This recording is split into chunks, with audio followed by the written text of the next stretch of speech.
નમસ્કાર, જય હિન્દ, જય ભારત. સ્વાગત છે તમારું આપણી YouTube channel mister Vijayan point એજ્યુકેશનમાં.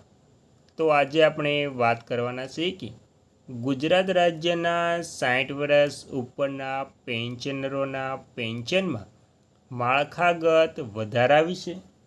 તો હવે ગુજરાત રાજ્યના પેન્શનરો માટે માળખાગત જે પેન્શનમાં વધારો થયો છે તેના વિશે આજે આપણે વાત કરવાના છીએ.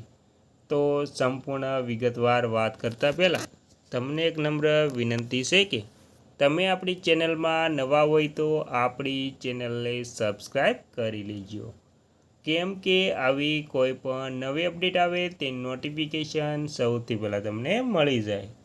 અને મિત્રો, વિડીયો ગમે તો લાઈક પણ કરી દેજો.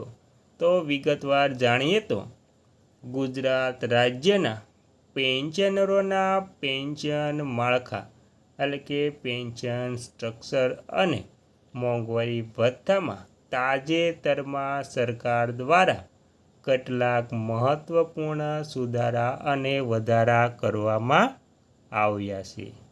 રાજ્યના નવા વિભાગ દ્વારા બહાર પાડવામાં આવેલા તાજેતરના નિર્ણયો અને માળખાગત ફેરફારોની મુખ્ય વિગતોની વાત કરીએ તે પહેલાં, જો તમે પણ ગુજરાત રાજ્યના એક નિવૃત્ત પેન્શનર છો તો તમે આપણી ચેનલને સબસ્ક્રાઈબ કરી લેજો, કેમ કે કોઈ પણ નવી અપડેટ જેમ કે પેન્શનને લગતી પેન્શન વધારો તેમજ પેન્શનરોના જે DA/DR છે અથવા તો ઉંમરના આધારે જે પેન્શનમાં વધારો થાય છે તેની સંપૂર્ણ માહિતી મળતી રહે.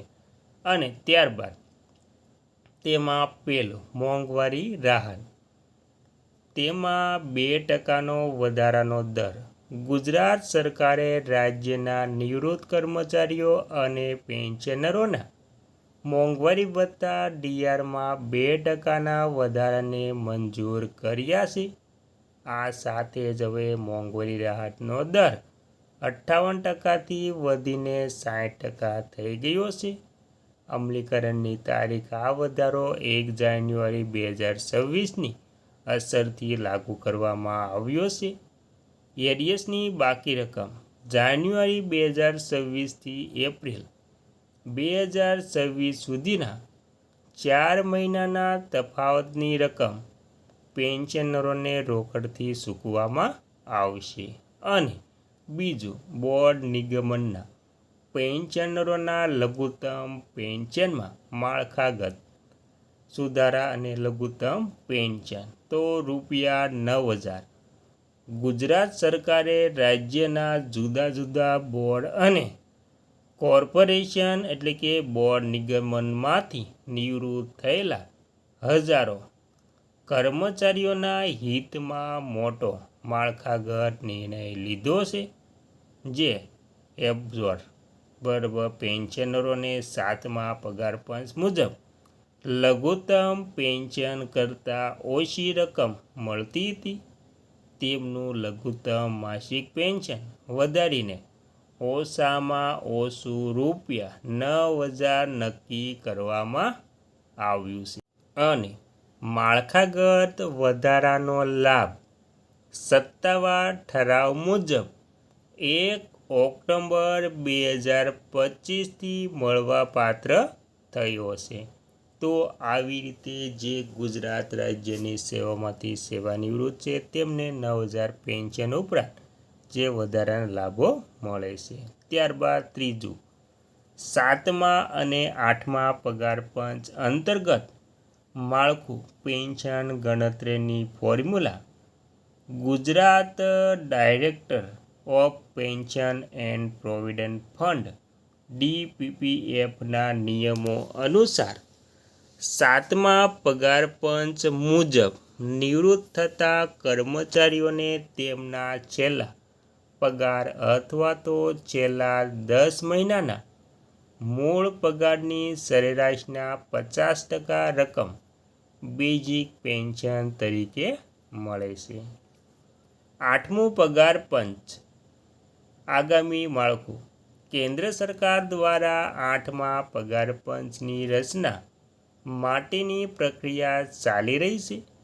તે સંપૂર્ણ રીતે લાગુ થયા બાદ ગુજરાત સરકાર પણ પોતાના પેન્શનરોના મૂળ પેન્શન માળખામાં ફિટમેન્ટ ફેક્ટરના આધારે મોટો સુધારો કરશે.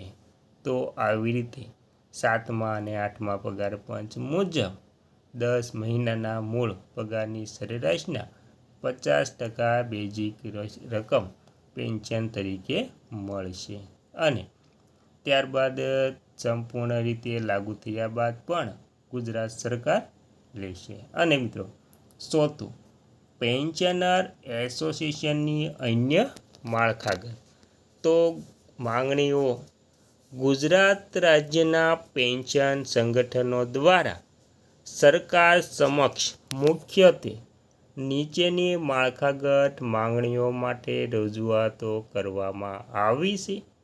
વય આધારિત વધારો. હાલમાં 80 વર્ષની ઉંમરે મળતો 20% પેન્શનનો વધારો 65 વર્ષની વયથી તબક્કાવાર આપવાની માંગ. કોમ્યુટેશન સમયગાળો. રૂપાંતરિત પેન્શનની કપાતનો સમયગાળો જે 15 વર્ષનો છે તેને બદલીને 13 વર્ષ કરવાનો પ્રસ્તાવ. ત્યારબાદ તબીબી સુધારા. સરકારી માન્ય હોસ્પિટલોમાં પેન્શન અને તેમના પરિવાર માટે કેશલેસ તબીબી સારવાર ઉપલબ્ધ કરાવવી.